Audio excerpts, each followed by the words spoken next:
25 তারিখে ইনশাআল্লাহ আপনাদের দয়া আল্লাহর রহমতে আমি দেশে ফিরে যাব। কিন্তু এখানে উপস্থিত, এই ঘরে উপস্থিত প্রত্যেকটি মানুষের কাছে আমার অনুরোধ, দয়া করে কেউ আপনারা এয়ারপোর্টে সেদিন যাবেন না।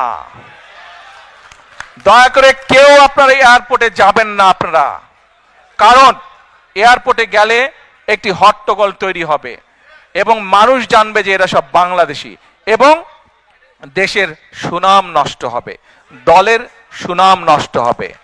25 ডিসেম্বর দেশে ফিরছেন বিএনপির ভারপ্রাপ্ত চেয়ারম্যান তারেক রহমান। লন্ডনে বিএনপি আয়োজিত বিজয় দিবসের আলোচনা সভায় এসব কথা জানালেন নিজেই।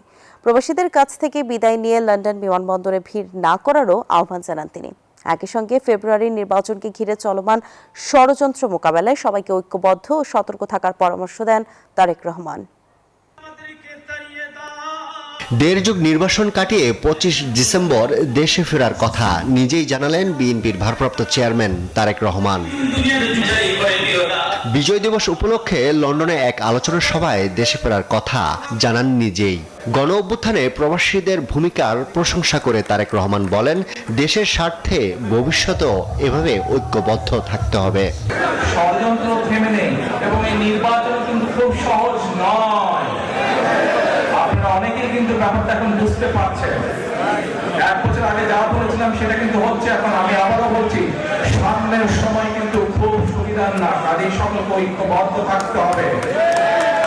ঐক্যবদ্ধ থাকতে পারবেন? ঐক্যবদ্ধ থাকতে পারলে আমরা আমাদের এই যে পরিকল্পনা বললাম সফল করতে পারবো। আগামী নির্বাচনে জনগণের ভোটে নির্বাচিত হয়ে সরকার গঠনের আশাবাদ ব্যক্ত করে তারেক রহমান বলেন, দেশের বিরুদ্ধে ষড়যন্ত্র রুখে দিতে সবাইকে সচেতন থাকতে হবে। বাংলাদেশের মানুষ বহু যুগ ধরে তাদের ন্যায্যতা থেকে বঞ্চিত হয়েছে। কাজে আসুন, বাংলাদেশের মানুষের ন্যায্য অধিকার যদি ফিরিয়ে দিতে হয়, যে কোনো মূল্যে আমাদেরকে কি করতে হবে?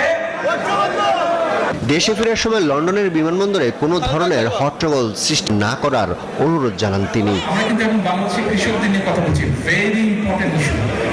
12 ফেব্রুয়ারি নির্বাচনের মাধ্যমে বিএনপি ক্ষমতায় গেলে 31 দফা বাস্তবায়নের মাধ্যমে দেশকে এগিয়ে নেওয়ার পরিকল্পনার কথা জানান তিনি।